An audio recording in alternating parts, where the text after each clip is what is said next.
Okay. All right. Well, thank you. Welcome, everyone. I would like to call to order the August work session of the Croton-Harmon Board of Education. Thank you all for joining us this evening. Thank you. Welcome, everyone. I would like to call to order the August. There we go. I was like, I'm getting playback. All right, so we will move into recommended action that the Board of Education approves the agenda as presented. Second. Can I get someone to move it first? Oh, move. Sorry. Yeah. Thank you. I'll second. Okay. Sorry. All in favor? Aye. Aye. Aye. Oppose? Abstain? Motion carries. All right, so we will start off this evening. We'll be starting off our meeting with hearing of the public. And sorry, I'm having a hard time getting my screen. There we go. All right, so like I said, we will be starting off this evening with hearing of the public. Good night, good evening, everyone. I will be reading some community members' letters, comments, and questions in alphabetical order, and then I will conclude with a letter from the Croton Teachers Association. So our first letter is from Pamela Harrison. Has a final decision been made about reentry? I thought we were going with hybrid, but I understand now that there is a chance we may start the year fully remote. Is that the case? And if so, why? And her second question is, do we have a sense of how many teachers and in which schools will be opting out of teaching in person? What is the plan to backfill these people, or will those classes simply be fully remote? From Cassandra Hooper, her letter is, I applaud the work the Croton-Harmon School District and the Board of Education to make returning to school next month possible. I attended all of the presentations and think that the hybrid plan is smart and compassionate. I have confidence that my own children will be safe on the days they are in school. Remote learning is a poor substitute for in-person teaching, and I appreciate all that has been done by the administrators and teachers to make excellent education a priority. National, local, and social media are having a heyday with the school opening. Your visionary and strong leadership is not lost on me and the many other families in Croton who are in support of sending children to school. As a teacher delivering a full schedule of face-to-face classes this semester, I have your back. And from Chris Killian and Anne McWilliams, I'm going to read a portion of their letter. Hello. And the summary is with two questions. Based on what we've been told, CET's remote-only classes risk being too large to be effective, especially for younger children. Reduction of remote class sizes should be a priority for CET, starting with kindergarten and working up as far as resources allow. Remote learning is harder than in-person for most, harder still the larger the group gets, and harder still as you go down in age and maturity. Efforts should be focused on making the remote class sizes as small as possible, given available CET resources, starting with K and moving up the line to older kids. We think this is more important than, for example, world languages being available this fall, or even specials or anything else. The tail risk here is a lost semester or year for this sizable group of kids. It has been noted in the parent sessions that there will be no AIS or enhancement. That is an unfortunate sacrifice to the needs of this situation, and one that both of our CETers used and will miss, but we get it. This is a 5-alarm fire type of risk, and we need to focus on the core issues. At the absolute total worst, the remote groups should be no larger than the typical class in the school. And the second is the contingency plans for CET hybrid students are unclear, should be clarified, and need further work. The district and CET should determine and outline a solution for K2 kids not able to be in school for extended periods that is more robust than packets at home and emailing teachers, given the enhanced risk of absence this year. The district and CET should clarify that kids in grades 3-4 have the ability to join their opposite Croton-Harmon cohort in the event of being unable to attend in-person learning. And then from Kara McCormick Lyons and Michael Lyons. Dear trustees and community members, Thank you for your time and dedication as we move to reopen our schools safely during a pandemic. This is an incredible challenge that comes with inherent risk. The cost of not getting this right is too high. One way to mitigate this risk is to begin with a phased reopening, as other districts like White Plains and New Rochelle are implementing. This is a judicious move for a few key reasons. Bringing staff in first after folks have returned from vacations and college drop-offs would allow the district to monitor community spread. It would also allow the district to monitor and evaluate the safety protocols. Staff would have an opportunity to build whole classroom communities with whole groups of students, which is really important for this social emotional component. As we know, Maslow comes before Bloom. It will also allow the staff to build the necessary dexterity with technology, which they will need as they move to the hybrid model, which would be phased in if all goes well.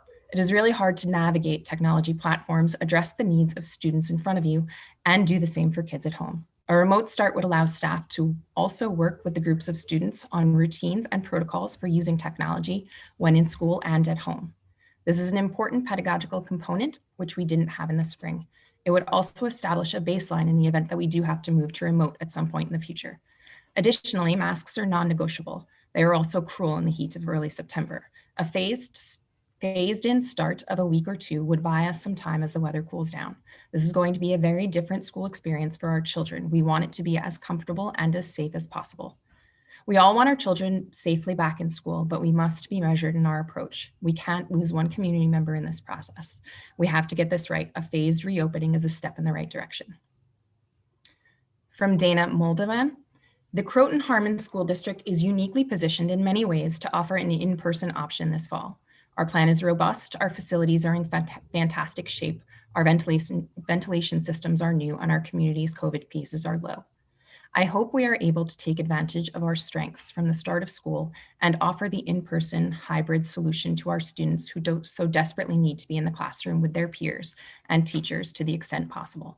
Our district, the board, and our principals have done a tremendous job with planning and communications this summer. I thank them for their hard work.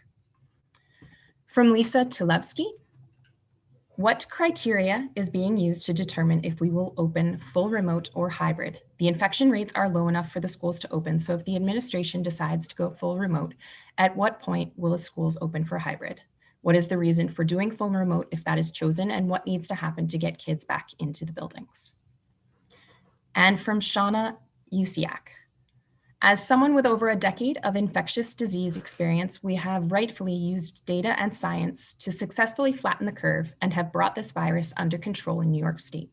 We have continued to see cases drop and remain low despite reopening through 4 phases over the past 2.5 months. Reopening school is the next phase. Public health officials feel this can be done safely with appropriate precautions. We should take those precautions and continue to follow science and data, not fear and emotion, to reopen successfully. I would like to say thank you to the community members who wrote to us for tonight's hearing of the public, and to all of those who have reached out to us during reentry planning. Your feedback is greatly appreciated and has really helped inform our discussions. And lastly, I would like to read the following letter on behalf of the Croton Teachers Association.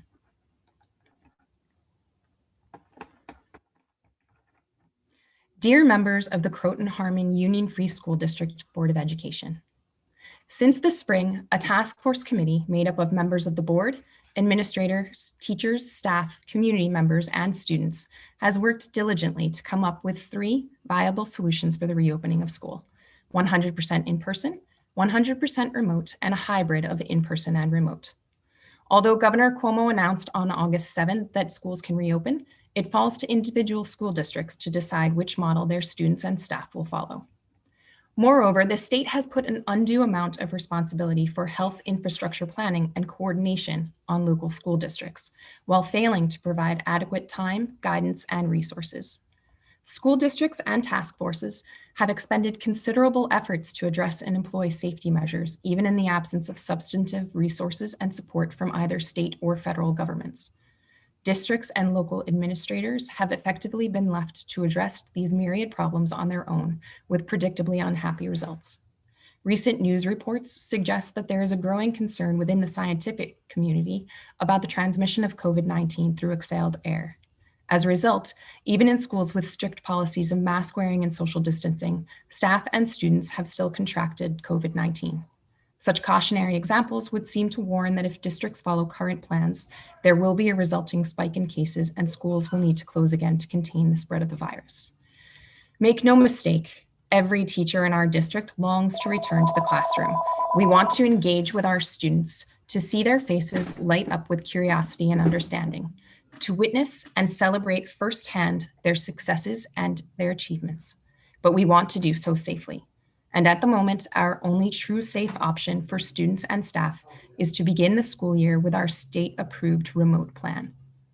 As states have begun to reopen schools for in-person instruction, there has been a significant increase in the number of children testing positive for COVID-19, and it is still unclear what the long-term effects are for those children who recover from this virus.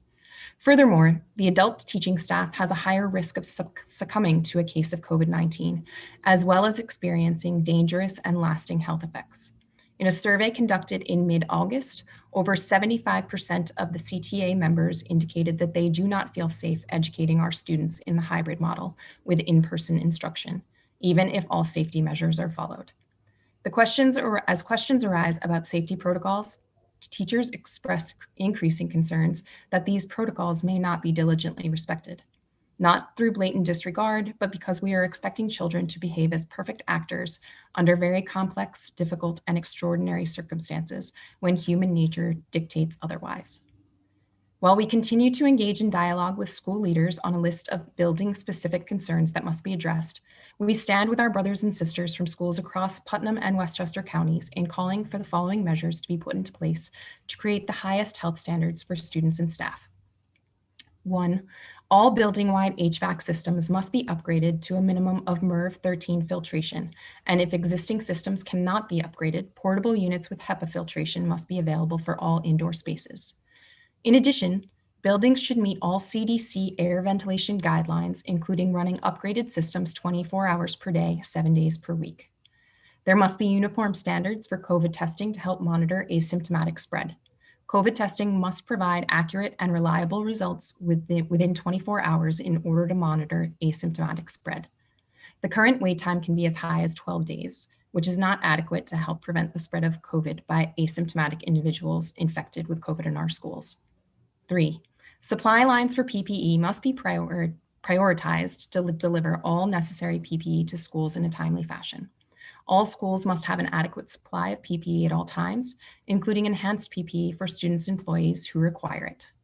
4, school districts must be able to guarantee that there is sufficient staff to supervise students and provide instruction, even as individual staff members are absent for illness or quarantine, childcare, or personal leaves. 5, there must be a 100% virtual option for students as well as for teachers who are medically compromised. 6, plans should require a minimum 14-day shutdown once closed for COVID-19 issues. Croton teachers take pride in and are committed to our profession, which we see it as the heart of our work to develop rich and caring relationships with our students. We are lifelong learners who are dedicated to nurturing those same qualities in the children of our learning community. And we do not want to place those children or our colleagues at unnecessary risk by being too hasty to return to in-person instruction.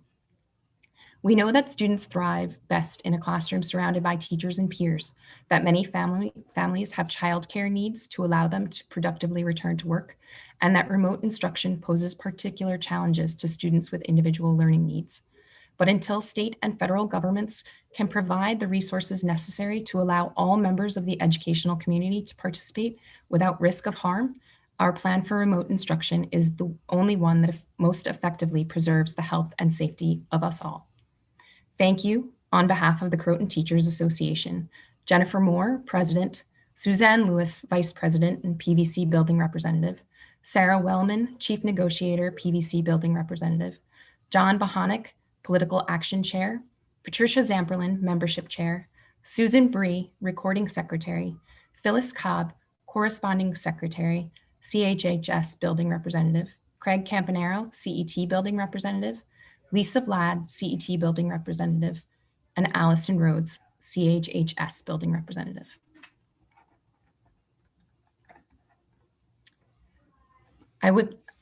On behalf of the board, I would like to thank our teachers for their outreach. It's very important to us that you share your thoughts and concerns with us and with the community. I'd like to also extend my appreciation and gratitude as a board member and a parent for your hard work and dedication on behalf of our children. And lastly, I would like to request that the board save our comments and discussion regarding these letters for the work session portion of our agenda. Thank you.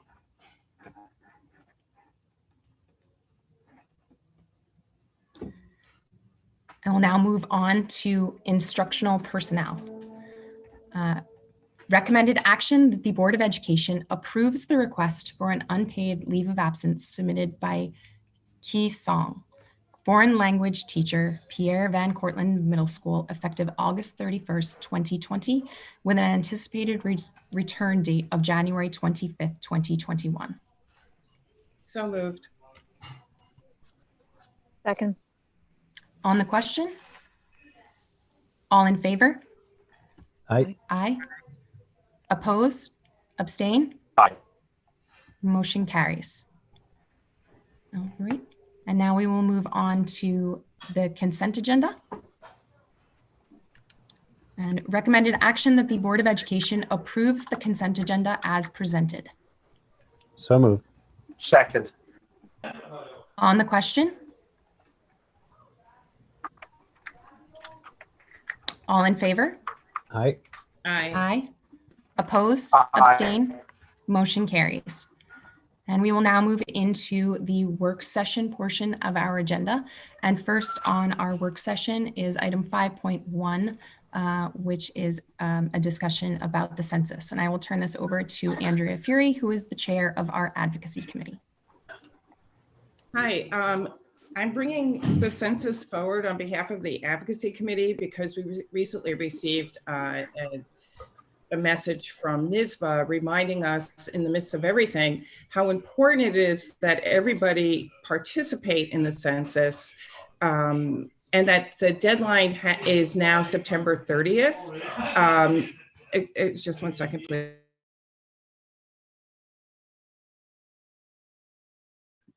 Sorry, just had to quiet the troops. But at any rate, so the present deadline is September 30th. And it's really important for everybody to participate because that is what our representation is based on. So in 2010, we lost 2 congressional seats of the state of New York because the numbers went down. There's been a lot of challenges with this census because of COVID. There hasn't been as much door-to-door work.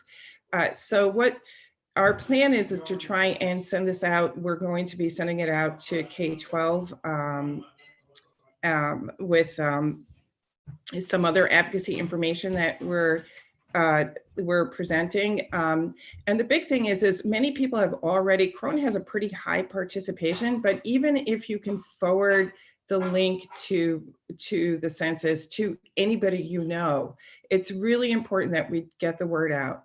And one thing I would like to suggest, I was looking at some of the information that we received. Some school districts have made certain months census month. So I'm wondering if we would like to, call September census month and follow up in different ways with getting the word out. And I just put that out there for discussion. And our other advocacy members, which are Sarah and Neil, I'm wondering if you have anything that you would like to add to the discussion. I don't have anything particular to add, except I was thinking about this and I was thinking that if, and it's probably too late, but if the parent information packets have not yet gone to each of the parents, since that's another way of communicating, if there was a one-page reminder that could be put in those envelopes, that would be great. But I have the sense that it's too late in the process. Administration can confirm or not necessarily, Neil. And I also want to comment that our principals were including census information in their weekly communications to families in the spring. So I don't think it's too late. So I've jotted down a note and we can continue the conversation. And it's It's your lucky night because you have a few administrators here on the Zoom meeting tonight. Thank you. The other thing I would add is that the issue that for advocacy with this first, thought about it was the fact that there were certain legislative initiatives that had been tentatively discussed to overturn any acceleration of those deadlines.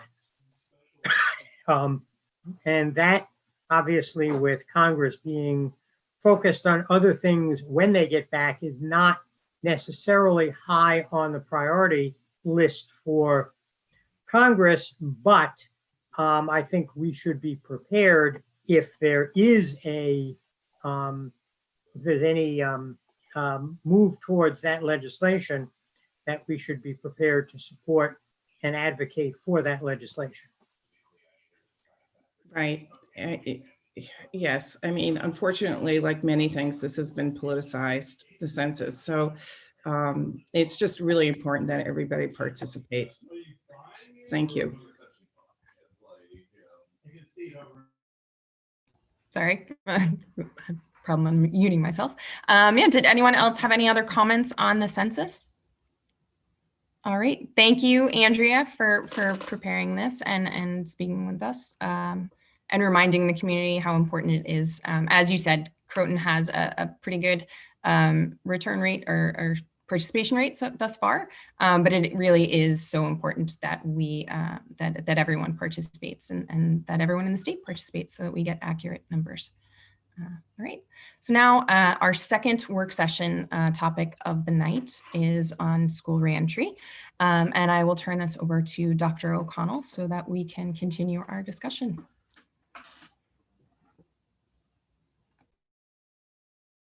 Tracy, do you have to stop sharing your screen so I can share mine, or I can just share mine and it goes over yours? Okay, good. Well, good evening, everyone. Good evening to the board and good evening to the community. So I thank you very much for joining in with us this evening. And I'd like to start off by recognizing that I have members of the Croton Harmon administrative team here. Of course, John Griffiths and Denise Harrington Cohen. But then we have our building level administrators as well as Paul Gibbons with us. So we have Dr. Mojica, Miss Bianchi, Mr. Plotkin, Miss Duback, and Mr. Gibbons joining us for the Board of Ed work session tonight. And I thank you for giving even more of your time. So again, good evening, everyone. I hope everybody is doing well and enjoying these beautiful summer days. Tonight, I'd like to focus in on a few things and, of course, continuing our school reentry discussions. So first, I'd like to talk a little about health and safety and some of the questions that I get on occasion. The district continues to work closely with the Westchester County Department of Health and will continue to seek their guidance as we have any health-related questions or issues. I'd like to draw your attention to our webpage, and there's the frequently asked questions document. In that document, I put a link to another FAQ, frequently asked question document from the actual Westchester County Department of Health. I find that particular guidance document very informing. So that's there for you. The frequently asked questions are there on the website. And within the frequently asked questions, right at the top, is another link to a resource from the Westchester County Department of Health.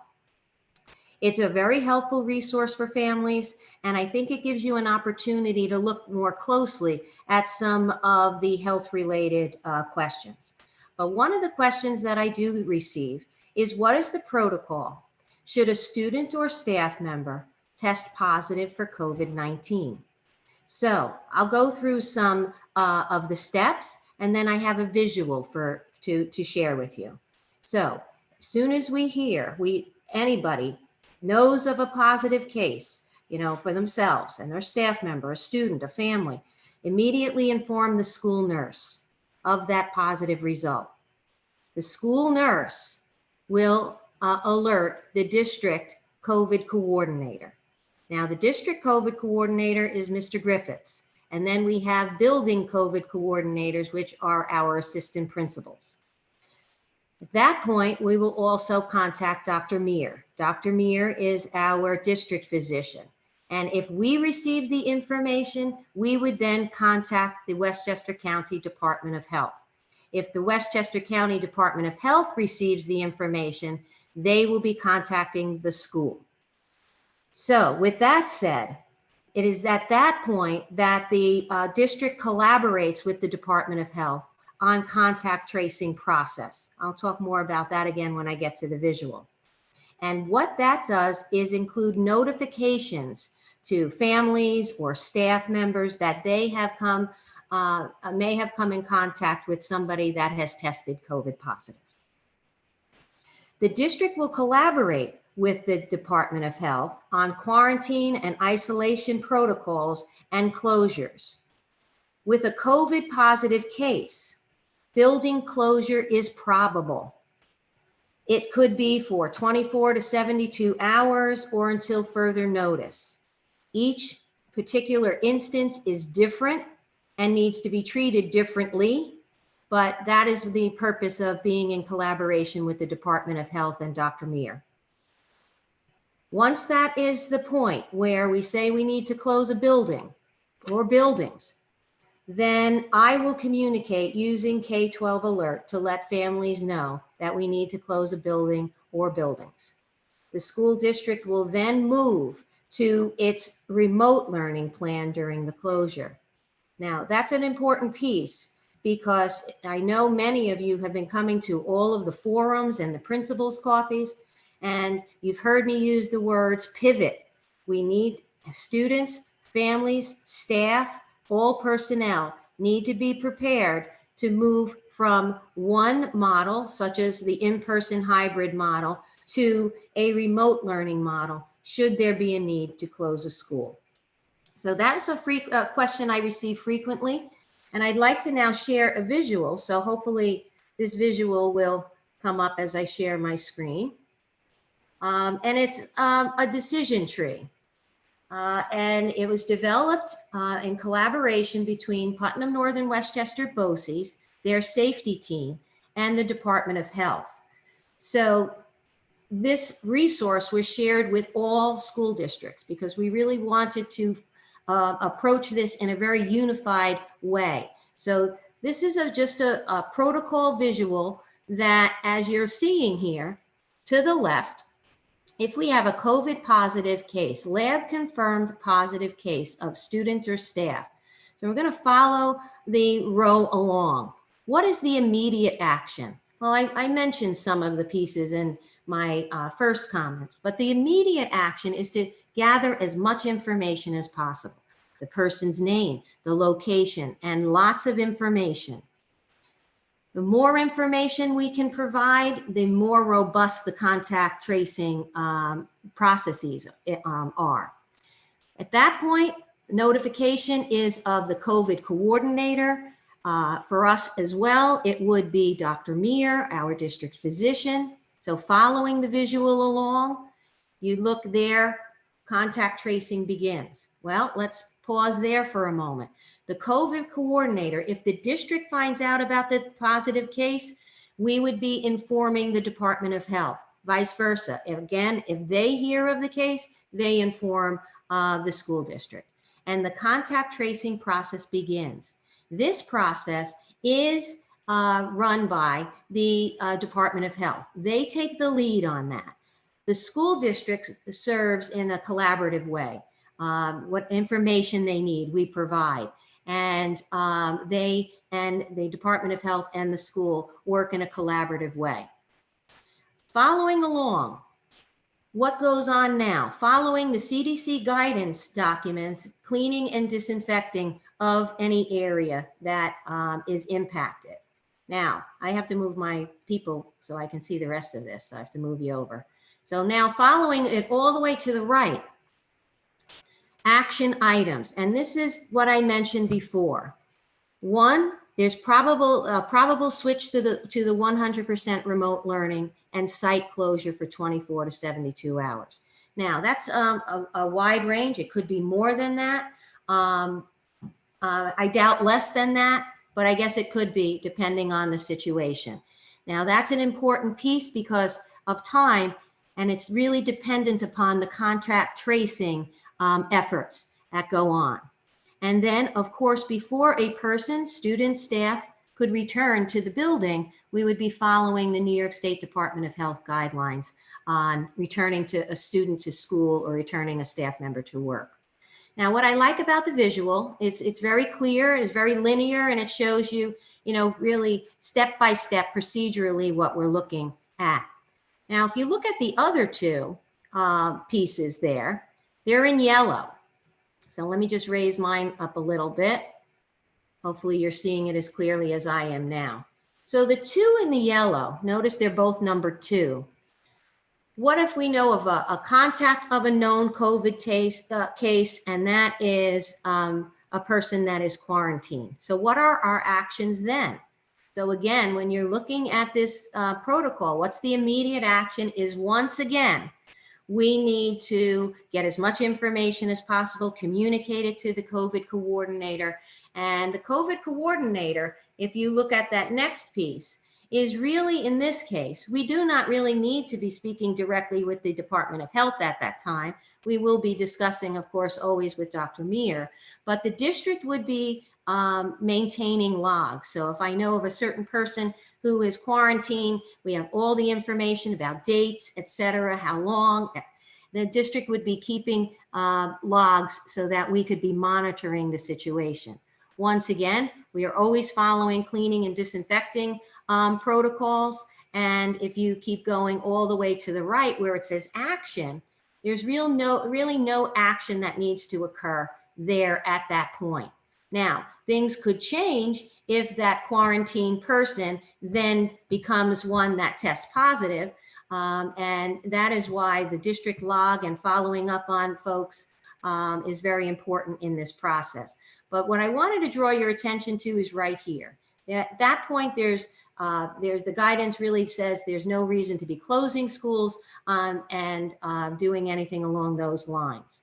Now, again, moving to the second number 2 there, when a person might have a COVID test pending. Again, following the process along and looking to the column of action items, no action is required at this time when we're waiting to hear about COVID test pending. The healthcare provider most likely would be telling that person they need to be quarantined. So that's the other number 2. And keeping, vigilant on watching for symptoms. The third one there in green, this is one I have to say in the spring, we had put in numerous calls to the Department of Health just to ensure we were following what we needed to follow. So this was a common one in the spring. So a contact of a known COVID positive person, another person is in contact with the contact. So when you look at that scenario, and again, as I said, we call the Department of Health often about that, is that contact to a contact, no action immediately was required. So what the superintendents in the region liked about this particular visual, and I think eventually I'll put it in our reentry plan so you can see and look at it a little bit longer, was the procedural steps, and to ensure that as a region that we as superintendents were following similar protocols from school district to school district. And if I continue on to the bottom, this particular area where it says students and staff presents with COVID symptoms on campus. This is a case where we might see someone, part of our training for staff will be to raise awareness of the signs and symptoms of COVID cases. So let's say we think there's somebody presenting with COVID symptoms on campus at our schools. One, we're contacting the nurse. If the person was in an area that, was just about to be the change of period, the class change or center of movement, we might call a hold in place, which is a common term we use in schools to just say, everybody stay put, for a few minutes. We then isolate the person. And in each building, of course, there's a nurse's office, but we also have a dedicated isolation area. And of course, there would be prohibited access to that area. Once again, what are our actions there? Definitely notifying the nurse, the COVID coordinator, the custodian, the custodial team, the safety team, etc. And again, what is the COVID coordinator doing is definitely taking a lot of information. Where was the person? What time did this occur, etc. And then we seal the room off, and then we follow the CDC guidance for cleaning and disinfecting. Now, when we look again, what does it say there for action? It says no action required. Because at that point, we just don't know if somebody, if somebody is COVID positive, just because they had the symptoms. We know they are a wide array of symptoms, doesn't necessarily mean COVID positive. And again, I really like the last column of return, because it reflects and reminds us that we are following specific protocols on when staff or student can return to school or work. So this was one visual. As I said, I think I'm going to be sharing, putting, I should say, in our reentry document, since it's really a nice, clear way to look at a very step-driven protocol when looking at the situations before us. So now I'd like to move on to the opening of school and recommendations, as we could hear in some of the questions today in the hearing of the public. So first, I have to start by saying we've been on an incredible journey, one that many of us would say we would never have imagined. Our Croton Harmon Task Force, a group of volunteers, has been an incredible asset. And this is a group that poses thoughtful questions to push our thinking of what is possible and what we can do. I thank this team for their continued service. Over the past weeks, I think you can imagine, I have received numerous emails from the community sharing their thinking with one view or another. So I want to pause for a moment to say thank you very much, because every email we read, and I have to say, I'm usually good about responding to emails, but this was a time where I wasn't able to get to everyone. So I apologize. But thank you. Thank you for your emails. Thank you for sharing your thinking with us. And I'd like to just share one part of an email that a parent wrote. And I won't say your name, so I won't embarrass you. But the person wrote, "We understand the challenging position you are in and the immense pressure you are under. Thank you for all of your hard work, your concern for our children and your staff. Thank you for taking the time to read this. We hope you will consider the facts, and we wish you luck as together we begin the new school year." So that last line, the words, "together we begin the new school year," truly resonated with me. We may not always agree on an approach, but I do believe more than ever that together we will begin our school year, and our community strength and partnership will be the wind in our sails.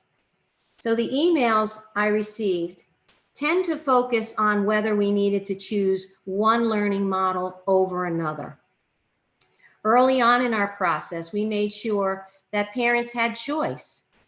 And that choice, they could make a decision on what was best for their family. And this is why we are offering a fully remote and a in-person hybrid options for families, because we believe in that choice is very, very personal to each family. As an administrative team, our goal has always been to bring our students back into schools in a safe manner. And as we all know, there are so many complexities that surround this. But after careful deliberation, tonight I'd like to share with you our reopening plan. So I'm going to start with a visual, another visual of a calendar.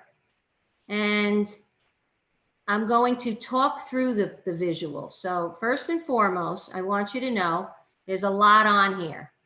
And I will be working with you as we discuss this. And I'd like you, I know we're probably all looking at every box now, but I'd like you to focus on also the things that I'll be sharing. The most important thing I want to start off by saying is that we believe this plan demonstrates a gradual reentry, which builds to the in-person hybrid model. So let's take a look. And keeping the words gradual reentry. So we all know that school begins on September 8th. And the first thing I want to draw your attention to, if you're looking at the calendar, is that whole week is a week of half days for students. So September 8, 9, 10, and 11 are half days. Again, we're focusing on a gradual reopening. So on the 8th, September 8th, we will have a kindergarten student parent orientation.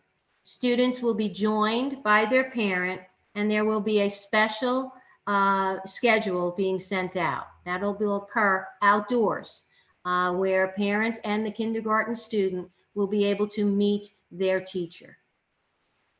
You'll also note right underneath that, on the 8th, for the half days beginning, we are bringing in our in-person grades 1 and 2. Also, following that day, we will have students in grades 3 through 12 engage in remote learning. Going to the next day, the 9th, you see again a half day. We're bringing in grades K, 1, and 2, where those students will meet with their teachers.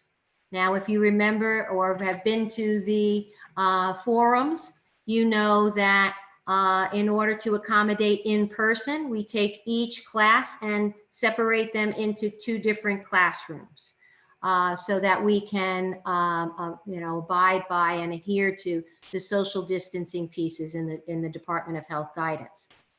So grades K, 1, and 2 are coming in for the half day, and then remote learning for grades 3 through 12.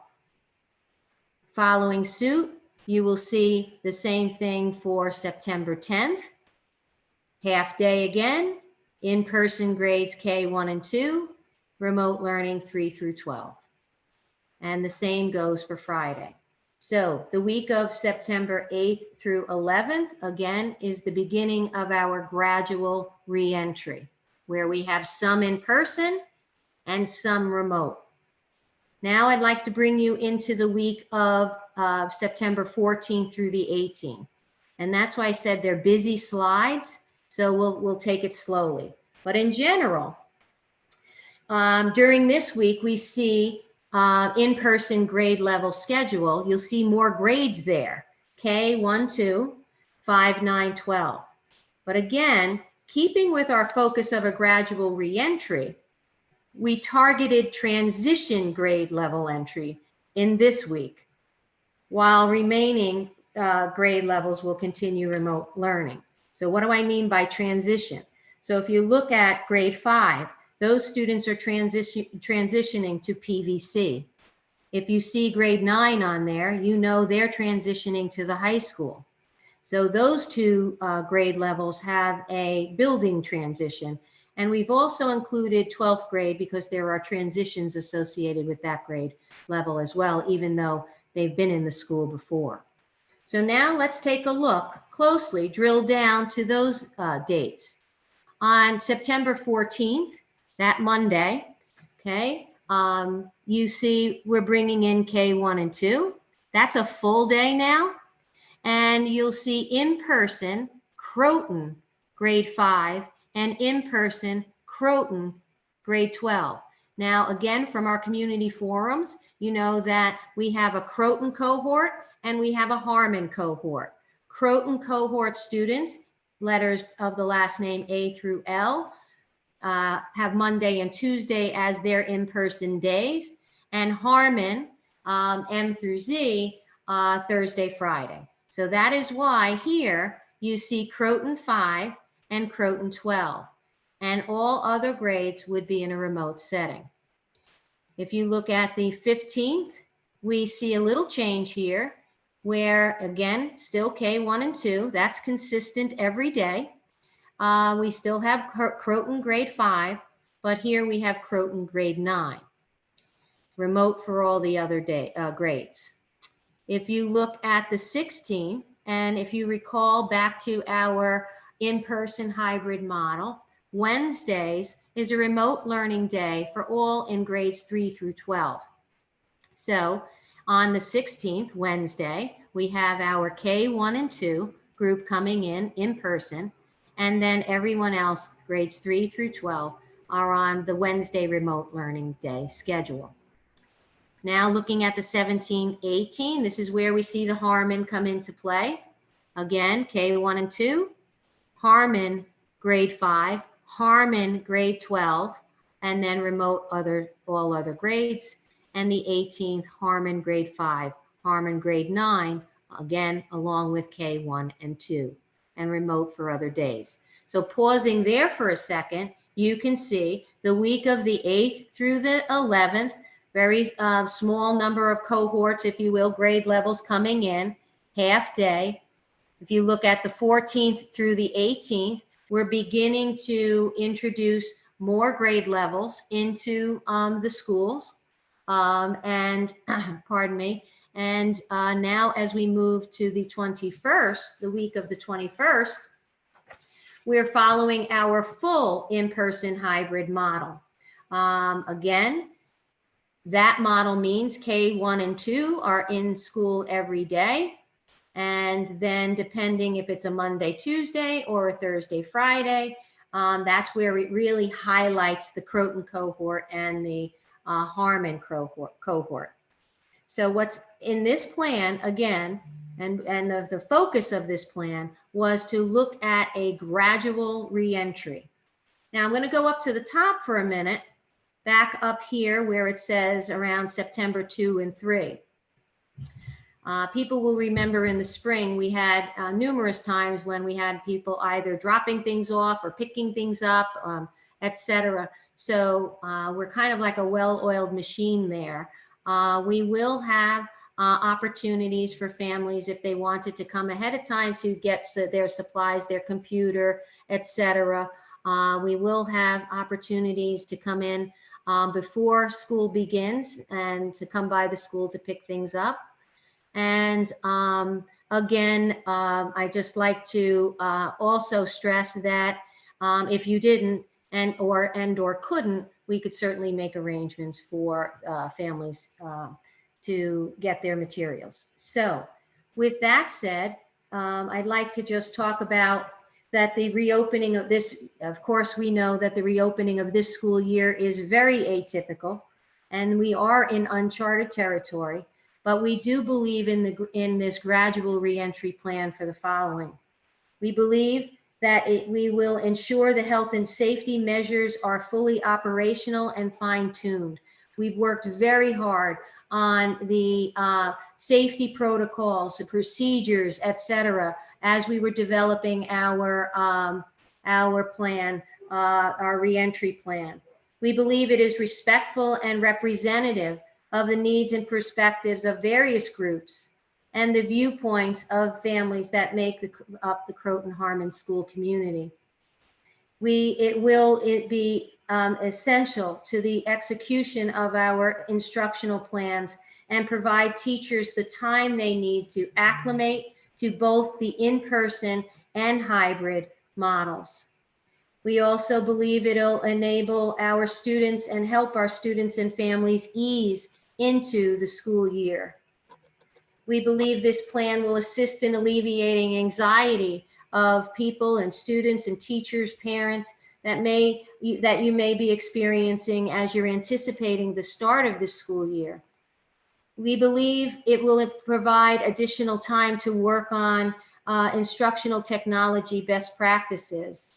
And we also believe that it demonstrates that we've listened, considered, and deliberated on the very best way to transition back to school.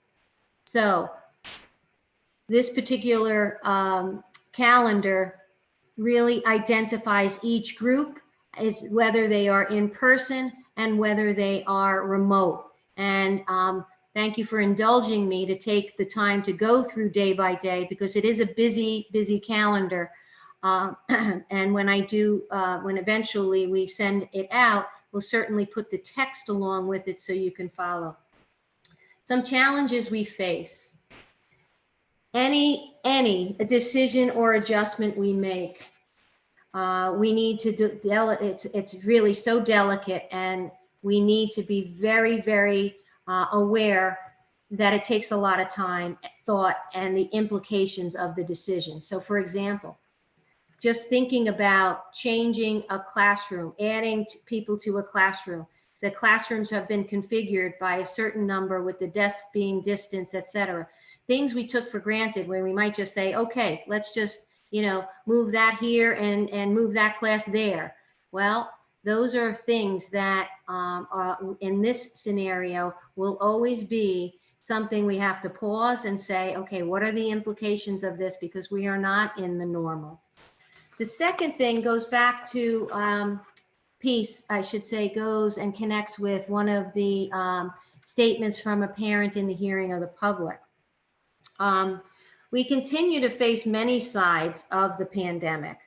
Earlier this evening, we heard from a community member pose the question about what is the plan to backfill positions if teachers are absent, or any staff for that matter are absent. All school districts are facing this, and I want to be very, transparent about that. Every single school district is facing these concerns, as districts will likely to continue to receive requests from staff members for perhaps a leave. This falls under the federal leave that's associated with COVID, and et cetera.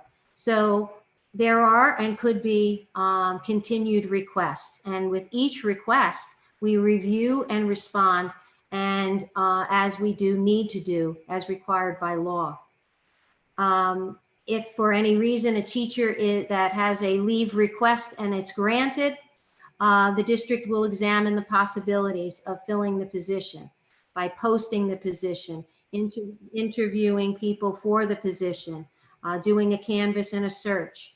And it may even include remote opportunities where a teacher might be remotely coming in, if that is possible. We are building our substitute pool, but we recognize that there are many districts competing for this resource. As we start the school year, our building teams have at least 3 substitutes each day that they will be bringing in on a daily basis for September and October. Not to say that we can't go beyond 3. Those are just 3 daily subs that we will be bringing into the building. And then, pardon me, that'll be 3 subs for CET, 3 subs for PVC, and 3 subs for the high school. Our building assistant principals have also been working very hard to increase the number of people in general on our substitute pool. So what I'd also like to share where this piece is concerned is we are also inviting our substitutes in the week prior to school, so they are receiving the training that and being part of discussions that are ongoing with our staff. The other piece, which was connected to something that was stated in the hearing of the public tonight, is about the CET remote classes and absenteeism. So as we know, tomorrow the commitment forms are due back in the district, and those are critical. We've been waiting. We did extend it because we wanted to give families a little bit more time to have individual questions answered by their principals, attend their principals' coffees along with the forums. So we did extend it a little bit, we extended it out. But tomorrow is the day that the commitment forms are due. And they're very important because it is that point, we only have survey data of people just sharing their thoughts. But these now will give us information about the specific numbers. That's pretty much the key and the center to, the work at CET at this point. When we look at this, a question arises: if my child is sick, can they join a remote class? So let me just start with, it would be difficult for a child to join the remote class. Now let me pause there for a moment. If you've been following in the forums, we are dedicating one teacher per grade level to be a remote teacher. And I did hear something about numbers and for that. We are really just trying to stick with the guidelines we already have for what a class size should be. So that is our goal. So when we look at that, we have a teacher on K level, 1, 2, 3, and 4. So looking at that, we have a dedicated remote teacher for the students and families that have decided to elect for the fully remote plan, the 100% fully remote plan.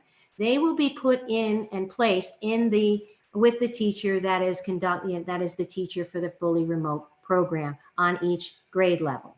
So they would be forming and creating their classroom, and will have classroom norms and culture, etc. The grade 3 and 4, even though they have the remote teacher dedicated to anyone remote on grade 3 and 4, as you know, we also have the hybrid model running, where Croton kids are in one day and Harmon kids are working remotely and vice versa. We've dedicated 2 teachers, Miss Romoli and Miss Lynch, to that hybrid remote. So just keep those words, hybrid remote.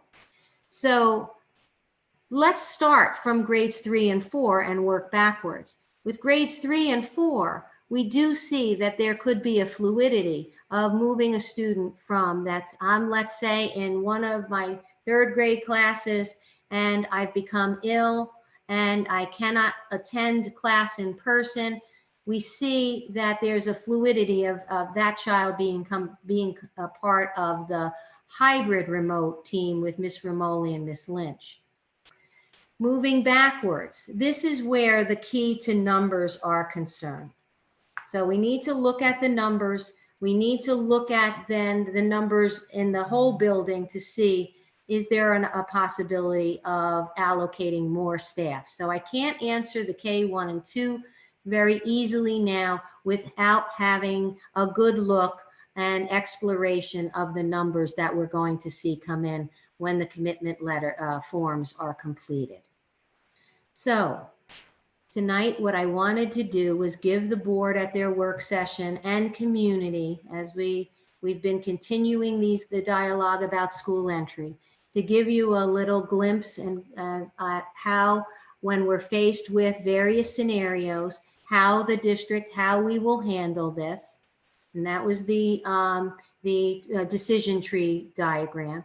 The second thing I'm sharing with you is the gradual reentry plan, which starts off on the first day of school on the 8th, and then answered some pieces from some of the things that come across my desk often about the CET absenteeism.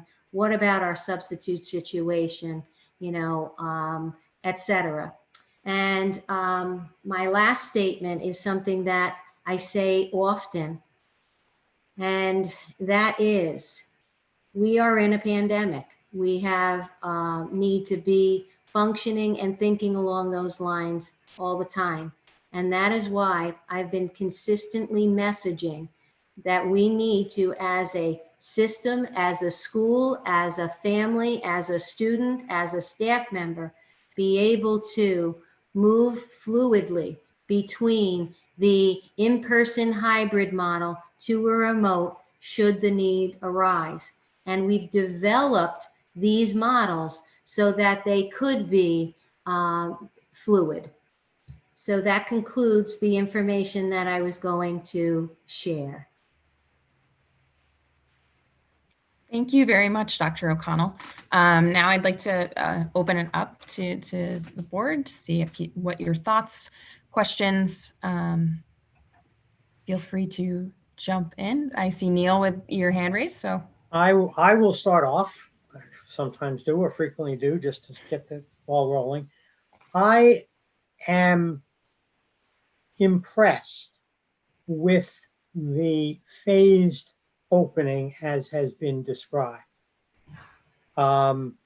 Because as I looked at it and I listened very carefully to those, the CTA letter, and also to the correspondence that was read during the hearing of the public and the correspondence we have received otherwise, talking about phased reopening or hybrid or remote and the concerns. I think, first off, that this really addresses as best as we can in an uncertain situation how to bring back our students as safely as possible and to bring back our staff as safely as possible.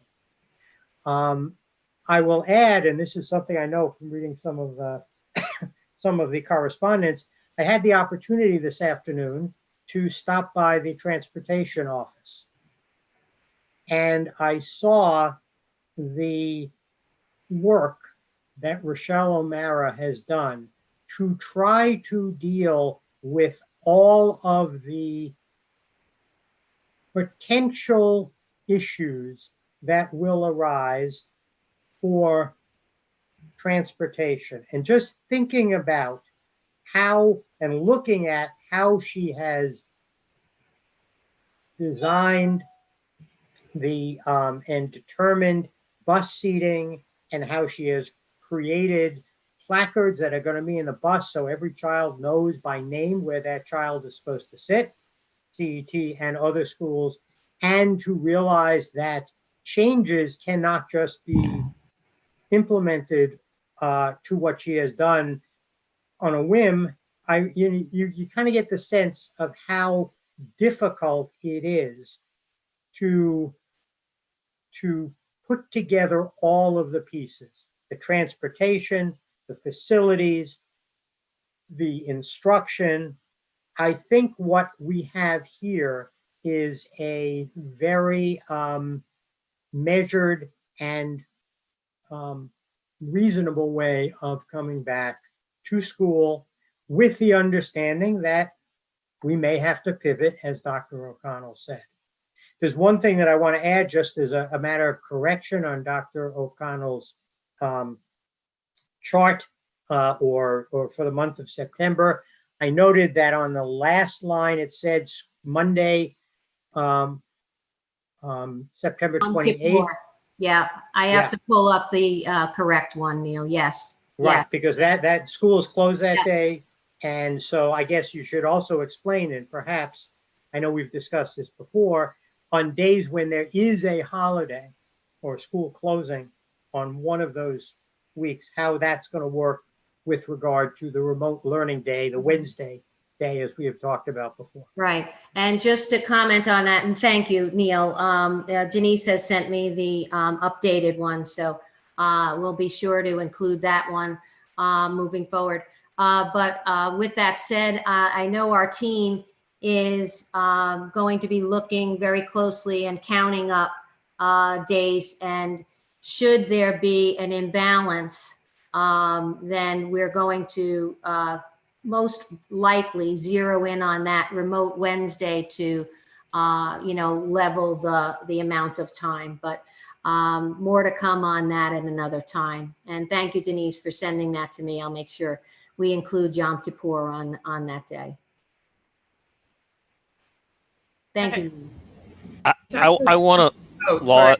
Go ahead, Josh. Okay, I want to laud the administration for putting forth this yet a revision of the plan, and I really do appreciate the fact that it is that to a great extent we are building the airplane while it's already flying, and that we will continue to be building and revising the airplane while it's flying throughout the year as conditions change and as we learn more. So I really do appreciate this. I think it really, one of my concerns is that even the hybrid model, 60% of student time is remote time. And for remote students, 100% of their time is remote time. And I think this addresses that and helps to address that, and sort of creates a solid foundation for the remote instruction, which is going to be so key this year. So I really do appreciate that. And I think it'll help both students and faculty to get super comfortable with that before things really accelerate. And I also like the fact that it does push back the biggest crush of population coming into the school buildings until just a little bit later. The difference between the first week of September is the difference between and the third week of September. Is the first week of September has average high temperatures of approximately 79 degrees Fahrenheit, and the third week has average high temperatures of approximately 72 degrees Fahrenheit. And that's a big difference, especially for folks who are wearing masks. And also the relative humidity goes down significantly throughout the month. So that's, I think that's wise. Well, thank you. Thank you, Josh. And I also want to put another clarifier that the Croton group, I used the wrong letters, so thank you, Mrs. Duback, A through K, and the other cohort, the Harmon, L through Z. So thank you, Mrs. Duback. Hopefully I said it right now. And on that point, this isn't a Deb O'Connell plan. Again, I hope that it's clear. We have a tremendous task force. We have the work of the administrative team. And as I mentioned earlier, they are here tonight. And you mentioned about Miss O'Mara. I mean, so incredible as a member of our team, and the care and detail. I get to see that every time I'm in all of our buildings, how the building teams are just getting ready and putting things in place, and our buildings and grounds team, our transportation team, our clerical. It just, I could go on. So thank you, Josh.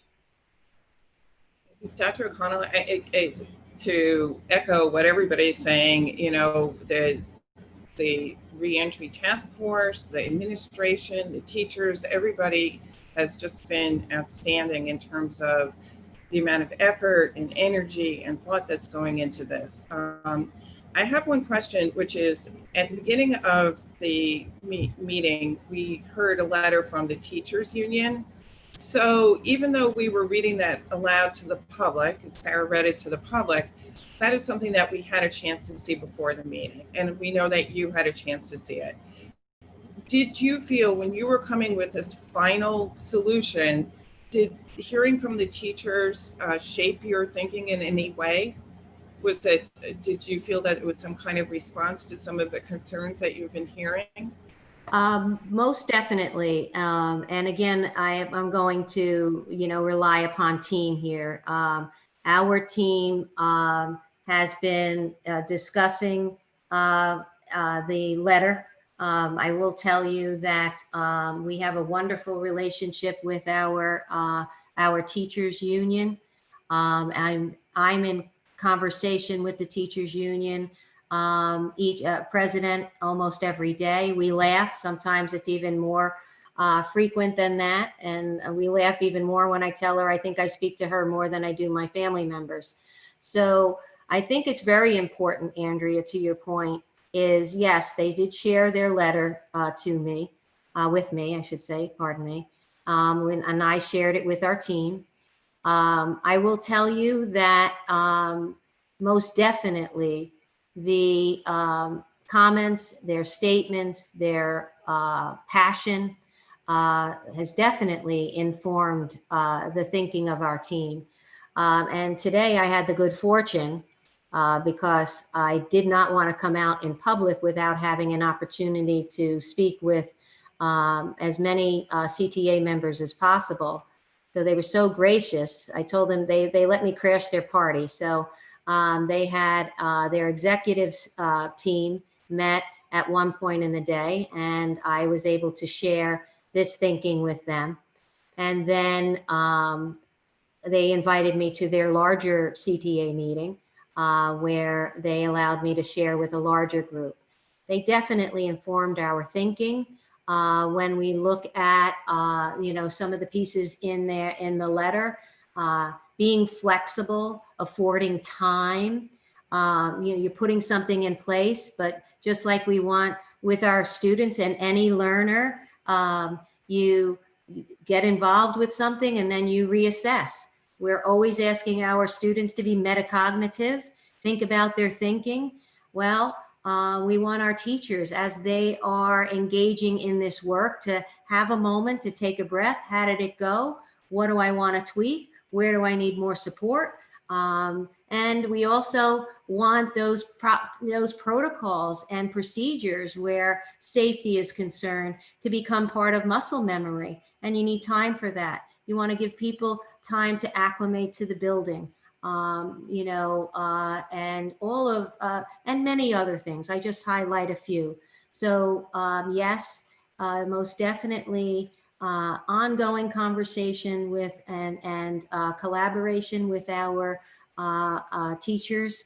Again, our administrative team is just a thoughtful body, and the wheels start turning. So hearing concerns push our thinking, hearing questions push our thinking, continuing dialogue in an open and honest way definitely continues to push thinking. So I would have to say yes, as well as the numerous letters that I receive or conversations I have had with parents and students, etc. So it's kind of a big area of information that has informed. So would you say that the hybrid, that this phase-in is something that they're welcoming, this new idea of a phase-in? Well, I would never want to put words in anyone's mouth. So, I can't speak I won't speak for the union, but I had very good meetings today, very good questions today. Again, I wouldn't want to be disrespectful and putting my slant on something. Right. But it's always easier to have a conversation with the executive board because there's, fewer people than over 100 in a Zoom. So they've been very positive conversations. Great, thank you.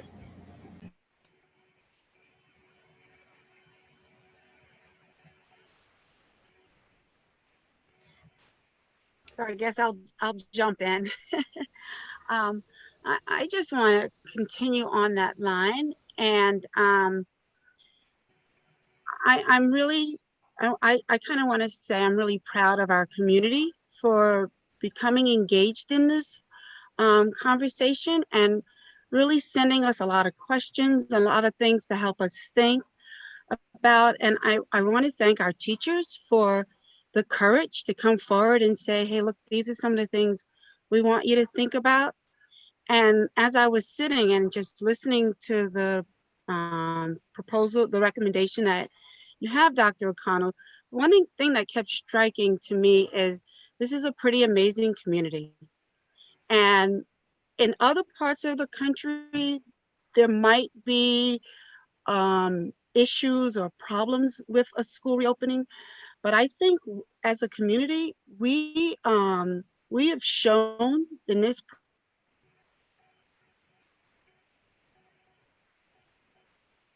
process comes that don't look like the rest of the country, heart, that desire to keep our students and teachers safe. Just as our teachers have at their heart the desire to see their students and to work with them and to help them achieve and become great lifelong learners. So I'm actually in full, maybe I'm Pollyannish in my thoughts, but I'm actually I believe Croton is special in that the parents will work with our staff and our students to support one another so that there's a layer. It's not just, you're wearing your mask, you're hearing it from your teacher, you're hearing it at home. And, if a kid has the sniffles, a kid will say, I don't feel so well. And teachers the same. I think we're all in this together is, I guess, my message. And I think if we continue that spirit as we go forward, I think we can accomplish great things and maybe show the rest of the communities how you can go about moving forward in a time that's so uncertain. As Josh said, as you're building the airplane and flying it, some things you can do to be successful. So I'm encouraged and I'm looking forward, and I'm here to support and continue to listen as people present questions and find solutions. Thank you, Iris. I just want to add one more item, minor thing, which is that I know that there are a lot of people out there who have questions about certain details, like contingency plans when things go, certain contingency plans. And I'm talking about like not if someone is sick, not if we have a COVID positive student, but if there's a student that can't attend classes and that at the elementary level and things like that. These are all things I know that we're going to be able to work on. And I just wanted to sort of say publicly that I hope that our public will understand that we are thinking about them and that some of these situations are sufficiently unique where we are going to encounter unique situations, which are unusual for a particular student or which are unusual for a particular cohort or which are unusual for a particular class or classroom or a particular teacher.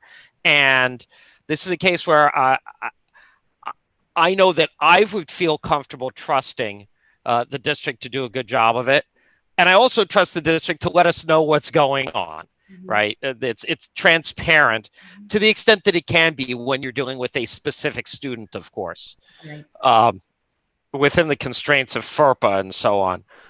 But just it's something where there's been a lot of questions out there.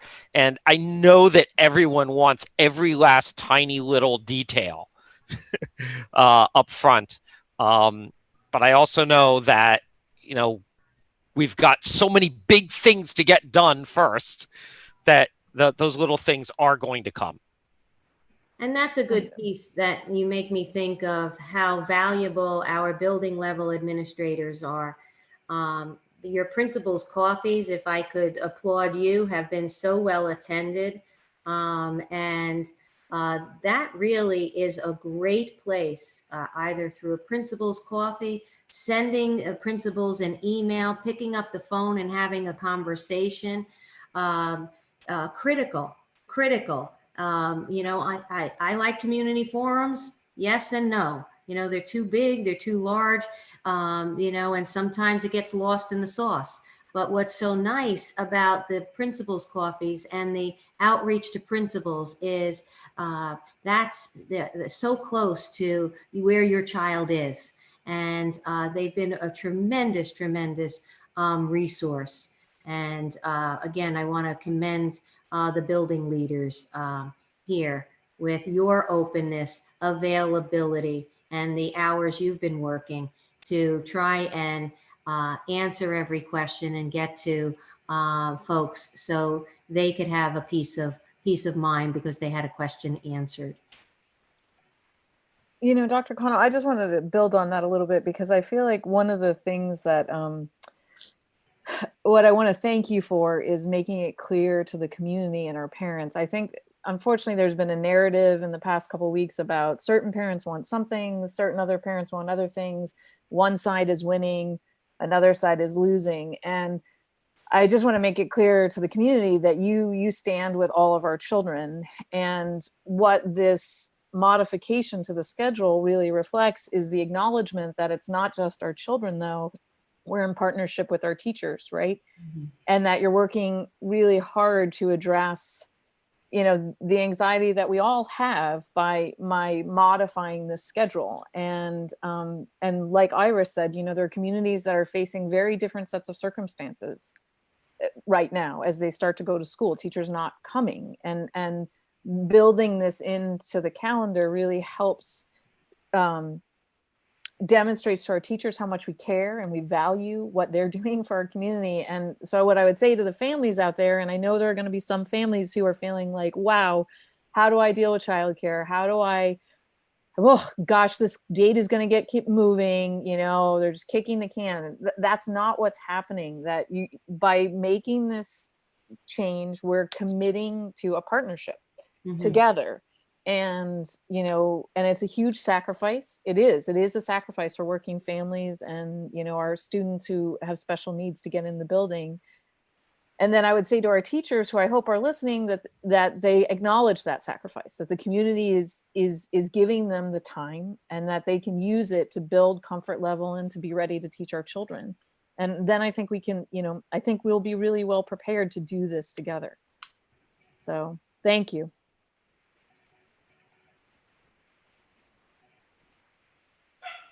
Brian, oh, I'm sorry, Andrew. I just wanted to add one thing. And, again, I'm talking to administrators who literally went to students' houses. They always go above and beyond. So I'm just mentioning this because I did today end up in a situation, in a conversation with one of our family, a mom, English as a second language. And as much as I wish she was completely on top of the fact that tomorrow is the deadline, I, spoke with her and she didn't really know that. So I know it's a challenge that we always face, but I'm glad we have more time to sort of work out some of these details before we go to full on schedule. So I'm just raising that. I indeed actually had a conversation like that today. So, but again, thank you so much for all your hard work.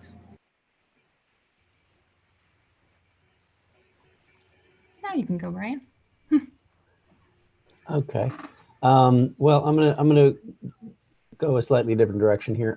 The decision tree that you showed us, I think people are going to want to see that ASAP.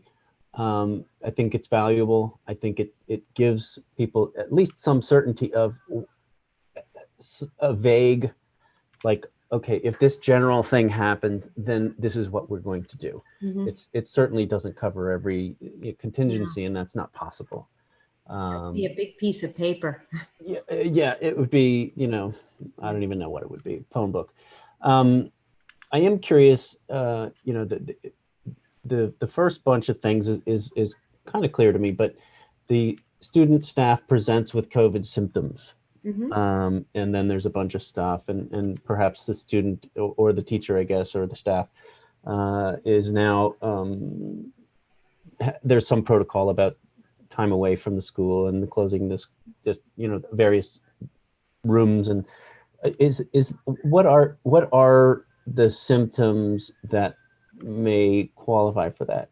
Because I have very much seen people saying, oh, well, every time a kid has a runny nose, the school's going to close, or something like that. And I don't think that that's true, but I think if there's some more specificity on that, people will feel comfortable, because I actually think it's not the biggest thing on the chart, but I think that that's maybe the most disruptive, is okay, every time your temperature goes above 100, you got to miss a week of school, or if your sibling has a fever, or if a whole bunch of different things. And so that to me is a concern. More so, I don't know what's going to happen with COVID, but numbers are quite low. But I think the fear of COVID is going to make those symptoms much, much greater, and our reaction to them much greater. So I think I'm not expecting an answer now. Well, I would like to respond to one piece of what you said, Brian, and thank you. We do have in our FAQ 2 questions relative to what you were just sharing. We have a list of COVID symptoms, and Okay. we will be training staff if we're seeing this. You know, maybe there's a child or staff member that now is extremely flushed looking, and then we bring them to the nurse and they have a fever. Now, I want to be clear. That fever could, and I'm not a medical doctor, so this is just Deb O'Connell sharing. That fever could be a result of numerous things having nothing to do with COVID. However, it is a symptom of COVID and could be COVID related. So we do not say you need to stay home for 10 days, stay home for 14 days. Those dates, times are specific for isolation or quarantine. What we do say is, please contact your healthcare provider. Now, I might be a person that has seasonal allergies, so I might have a runny nose often. Now, my healthcare provider would most likely communicate to the nurse to say, listen, Debbie has seasonal allergies. It's her time to be having a runny nose. Everything is fine for Debbie to be in school. It's that kind of thing. If you're presenting with symptoms, we do need to be vigilant over that because it could be COVID related. But we're not saying you must now be out of school for 10 days because you have a runny nose, be out of school for 14 days because you have asthma, or you had diarrhea, or, the other symptoms. Never thought I'd say that at a board meeting. So now I've now reached another pinnacle. So, but with that said, what's really important is that everybody, this is going back to Iris's piece. This is a community piece. We are all in this. We're all looking out for each other. And by doing that, if we see something, we're going to alert the nurse to it. And so the nurse could have good conversation with the family. We might bring something to the nurse that the nurse is already aware of. And she will, in consultation with the healthcare provider, perhaps say, that is nothing we need to be concerned with at this point, et cetera. But it's all of us. And so that's a great question, Brian. Again, the conversation with the healthcare provider saying, no, it's good. Debbie can go and be in class, and et cetera. Okay. The other thing I was wanted to know about a little more, maybe it's been released and I just didn't see it, but Neil had said something about, meeting with transportation and finding out some of that information. I think that's going to be important for a lot of people to understand, like, okay, when are we going to get the bus schedule? What's the bus going to look like when my kid gets on it? And do I even want to do that? What are the protocols surrounding that? So I think that'll be useful information as well. So Denise, would you like to just share? I know Rochelle is making a video, and I don't know if you have any of the specifics that you'd like to share, but it's part of our communication piece. I don't want to put you on the spot. No, that's fine. Yeah, so we put together a little video this week, which essentially takes a few students through the boarding process. We tried to keep it really lean on regulations and more or less just show the community, okay, this is what to expect. We expect the children to arrive at the bus stop after their parents have already completed their screening and temperature taking. Then the students will board the bus. They are supposed to be socially distanced at the bus stop. They will board the bus.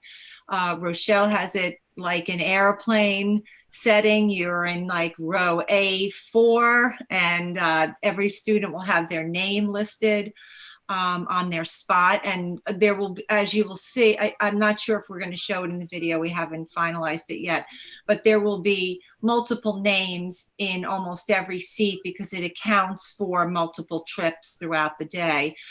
We go briefly into the cleaning protocol after the students leave the bus, where we'll spray down with a sprayer, wipe all high touch surfaces, etc. And that will occur twice a day. We're trying to just put this out there so that people are more comfortable and they know what to expect. So that should be out in a week or so, maybe less. Okay, I would just add from my visit to the transportation facility, looking at the schedules that Rochelle has prepared and the alternate schedules depending on what grades are going to be on the bus and how many people and so on. She's got a lot of different things that are alternates in Jane, which I suppose once we get the information of the number of students who are going to be fully remote, and once she's able to refine that, she will then be able to present that information. But it's like unfortunately, because of the time crunch, we can't do things necessarily as early in the late summer, early in August, as we might have done in other years. But I have no doubt that well before the 8th, the information and the guidance, and by the video and otherwise, will be provided to all parents. Dr. O'Connell, can I just ask one quick question? I know some people, you're planning that the 21st is the first day of in-person instruction. And, so that's the date people should start be planning for, right? So the reason I'm asking is because there isn't going to be another, delay to in-person unless there is like some sort of COVID related event, correct? So we're yeah, okay. To your point, we will not stop monitoring the situation each and every week. The superintendents have a standing meeting with the county executive and his team, where we continue to assess and hear information that may or may not have an impact on schools. So I'm glad you raised that, Beth, because it gives me an opportunity to say that it just doesn't stop. We're continually monitoring and assessing the situation. So this is our plan. So to your first part, should there be any need to change it, it would be based on some sort of, stimulus that, makes us react. Great. Okay. I think that'll just help parents to know this is it. 21st. Okay.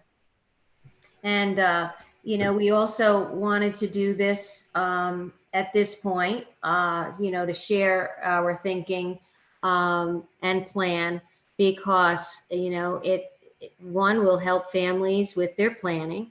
Two, teachers now will, and staff members will know what our plan is and what the impact of that would be, may or may not have on, their decisions.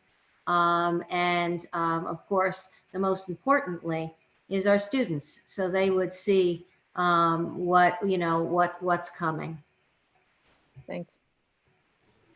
So maybe the final thing I'll ask about, there's certain orientation kind of built into the gradual reentry. However, we do know that there's going to be we're planning for some number of people to be fully remote 100% of the time. And I don't know, it wasn't mentioned specifically, but I don't know if there will be or is a plan for those students, because no parents really want their kids home and working remotely, but some will either be forced to or will choose to make that decision. But is there an opportunity for them to be introduced in person to their teachers and maybe even some of the classmates who might be working remotely? Okay, so I'm going to ask our principals if they would like to share the thinking there. So I'll go start with Mrs. Duback on the thinking about our fully remote students and how we're making them feel part of our Croton community. Sure. So what we are thinking for our high school fully remote students is that during the first week of half days, the week of September 8th, on 2 afternoons that week, we want to separate, first have the 9th grade fully remote students come to the school probably at about 12 o'clock once the school day is over. And we'd have an outdoor socially distanced sort of meet and greet, do some activities, getting to know their teachers. And we wanted to separate out the ninth graders because they haven't met any of these teachers yet, and it's an important transition time for them. And then the following day, we would do something similar for the 10th through 12th grade fully remote students, where they can come, and many of them already know their teachers or may have had them before, but just so that they can spend time together in sort of a more social setting outside, spend some time with myself, Mr. Maxim, Ms. Fiorini, some of the counselors, and some of the teachers who could join us. Thank you, Mrs. Duback. And Mr. Plotkin? Good evening, everyone. We have a similar plan set up at PVC Middle School. It's 4 days. It's the 8th through the 12th, and also at 12 o'clock in the afternoon. We will have, starting with the 5th grade, remote students meet with their teachers outside of the school. The purpose of this would be to introduce them to their new teachers, have the teachers provide them with any additional supplies they may need. We also created a discussion protocol that the students complete beforehand, so it's not like a awkward middle school experience for them. And this way they could tell in the short time that they have with their teacher, you know, half an hour is not, or 10 minutes or 20 minutes is not a lot of time. So I would like to make sure that it's a robust conversation and that the kids can kind of let the teachers know exactly what they want them to know about them. Thank you, Mr. Plotkin. And Dr. Mojica? This is something that we've also been considering. Hello, everyone. As you can see on our first day, we are going to have our kindergartners have an opportunity for an orientation. Parents will have an opportunity as well to meet the teachers face to face. This being the only grade being introduced to the Norman Union Free School District for the first time. We want to give them an opportunity to meet their teachers face to face and get an opportunity to see the class before they start coming consistently, and really put their minds and their parents' minds at ease as well. For our virtual students will also have an opportunity on that first day. We're exploring an outdoor setting where they can meet with their teachers and really start building that relationship and start to get a better understanding. They'll have an opportunity to share with their teachers as well. And we're going to be working with teachers, and teachers will have an opportunity to also develop an activity that really starts building that relationship for those children. Great. Thank you. I appreciate that. Thank you. All right. Well, I'm people may have some other comments, but I wanted to hop into and just give a few brief comments. You know, I'm not going to take too much time because I feel the same way that many of my other board members do. But I really do want to express my extreme appreciation and gratitude to our administration and to our building administration. I know that you have all been working tirelessly all summer and since March, and really looking to find every opportunity and make every improvement and continue to explore the ways that we can best serve all of our children. And I also want to thank the community for reaching out to us, for your letters and your outreach and your questions. They have definitely informed my thinking. They've given me something, a lot to reflect on, and all of us on this screen tonight. So I think that's been a very important part of the process. And I want to thank again the CTA for their letter. I think that this plan really takes into consideration all of these different things and the thoughts and the concerns of our students and our staff and our families, and really puts together a plan, you know, that we will continue, that it will give us time to see how things are working. It will give us time to fine tune things. It will give us time to continue to make improvements and make this, you know, while it's going to be a very different school year, make it the best possible solution we can. So thank you to everyone who's put in so much hard work on this.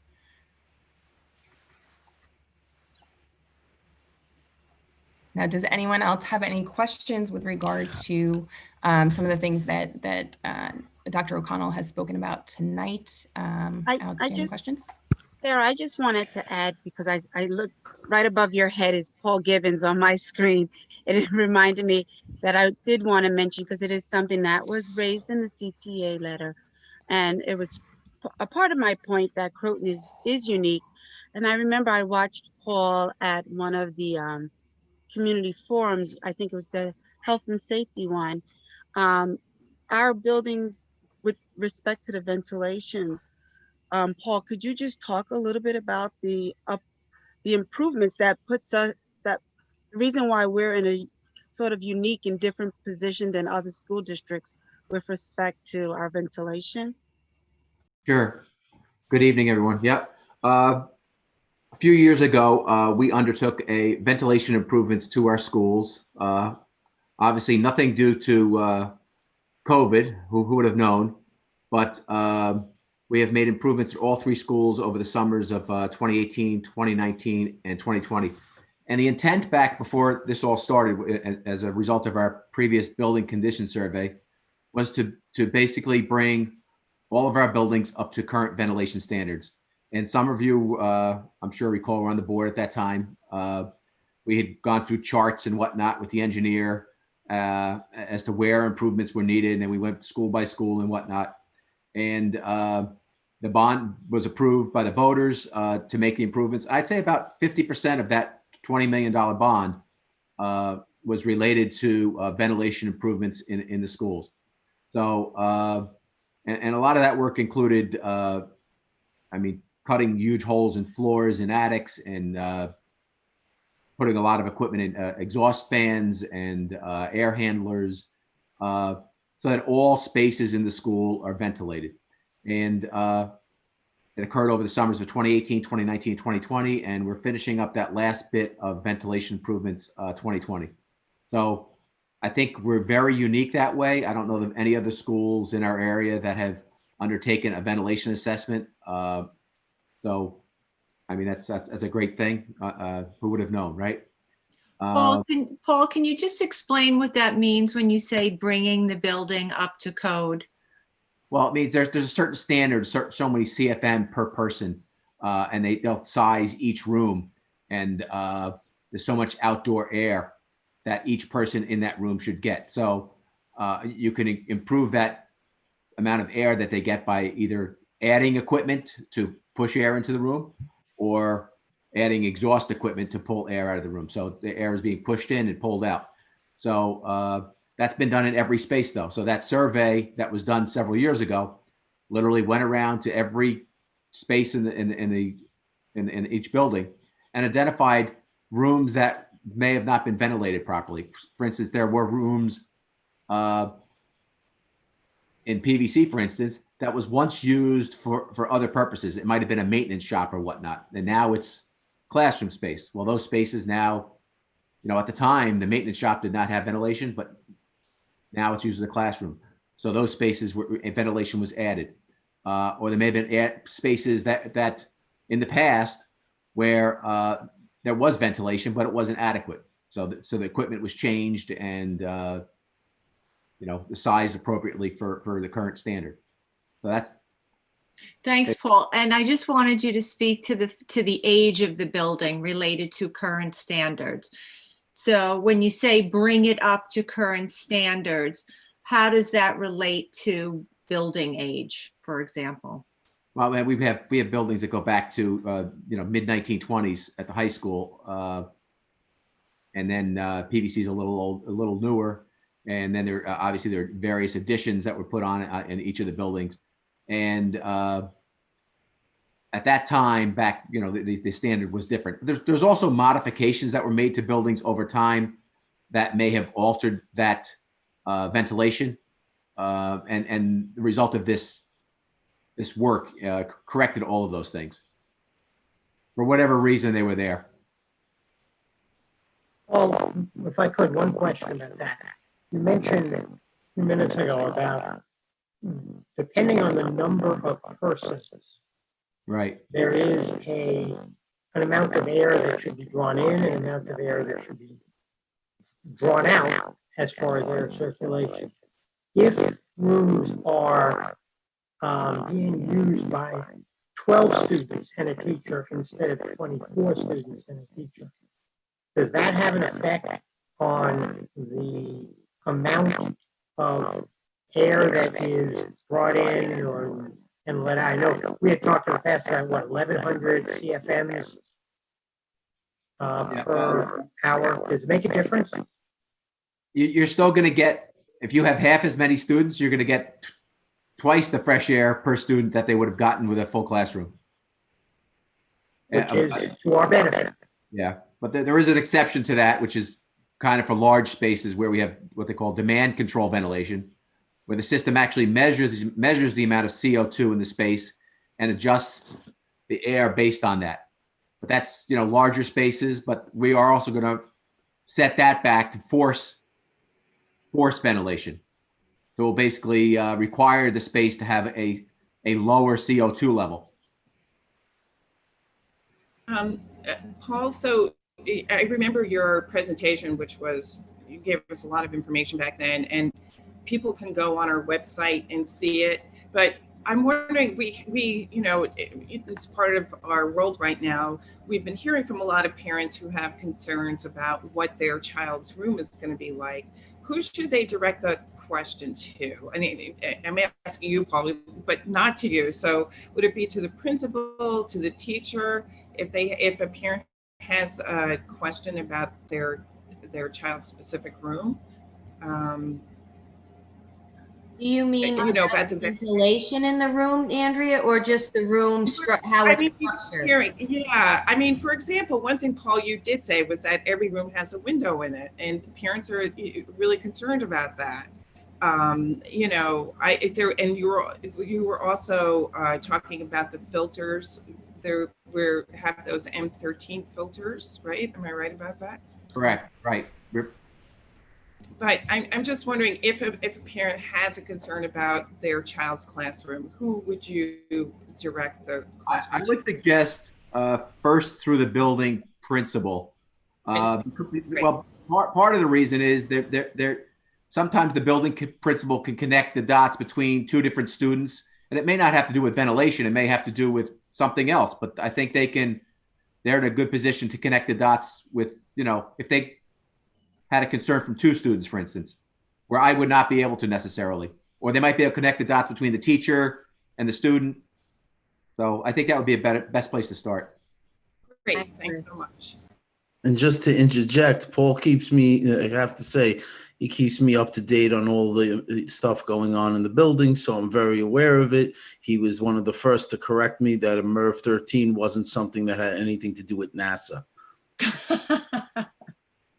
Merv Griffin. Okay.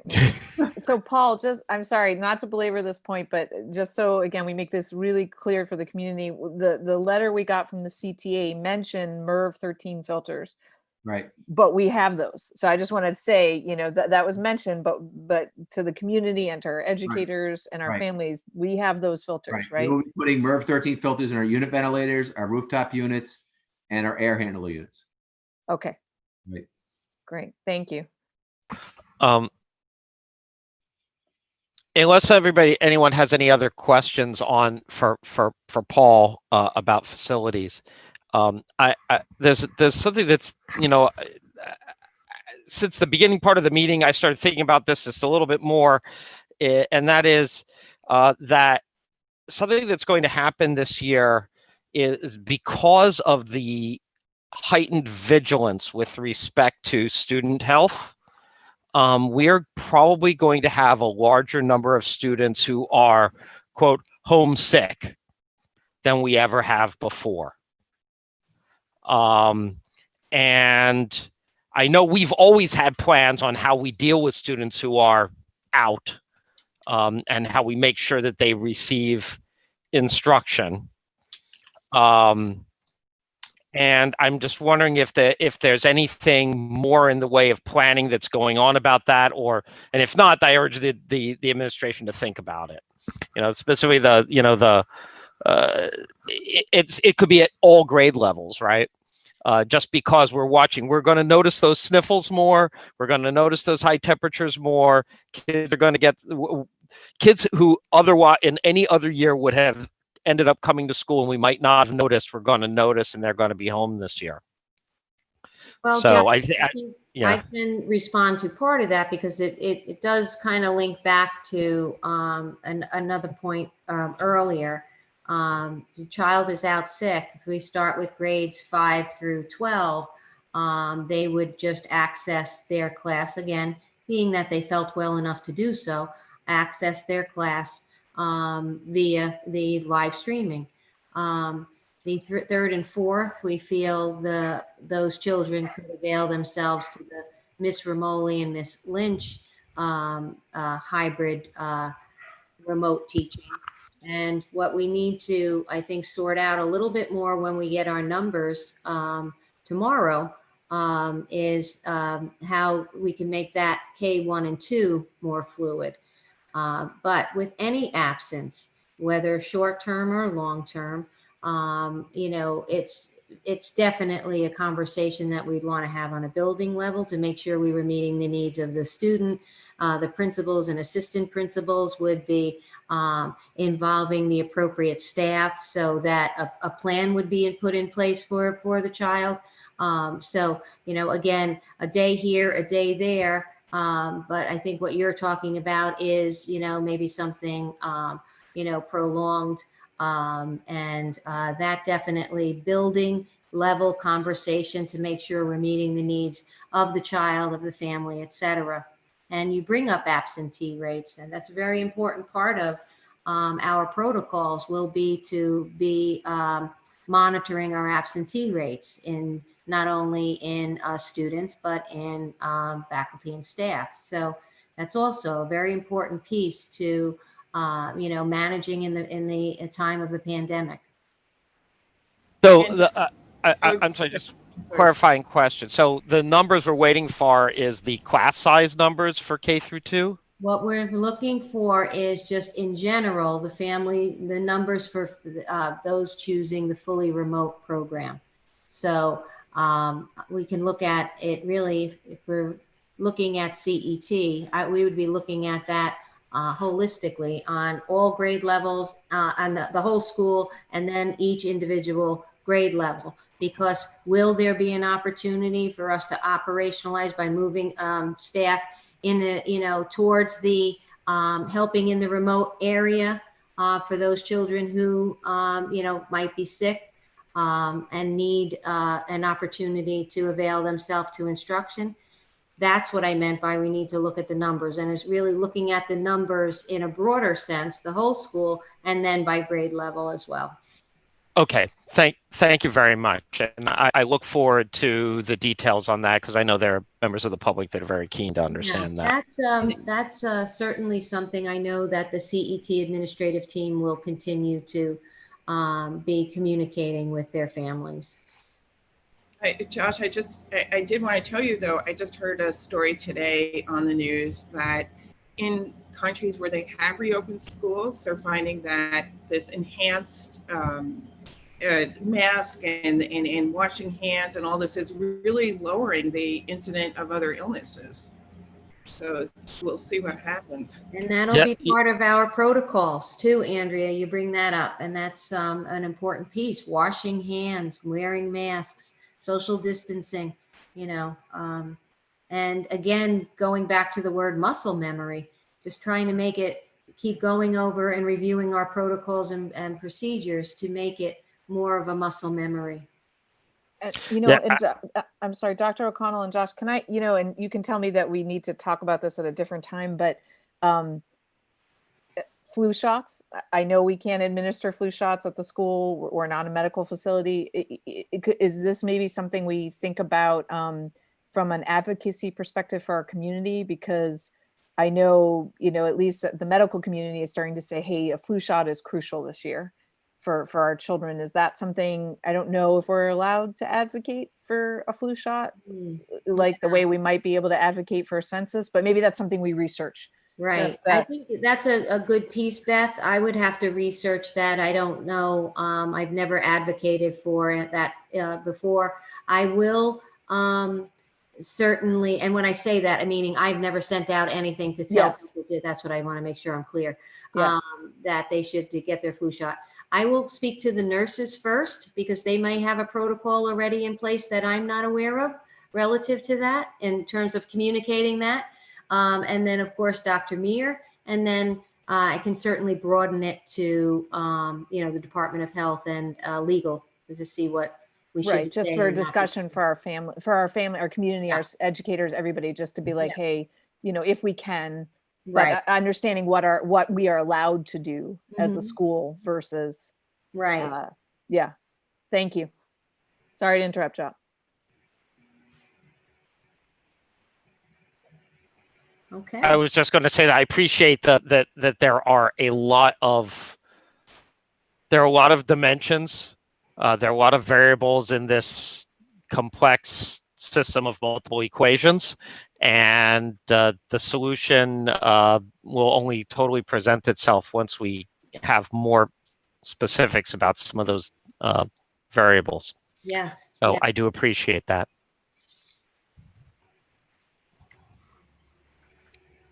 Does anyone have any other further questions for administration? Okay. All right. Well, thank you, Dr. O'Connell, and all of our administrators and Mr. Gibbons for talking with us too. Thank you for hosting another, working with us through this work session.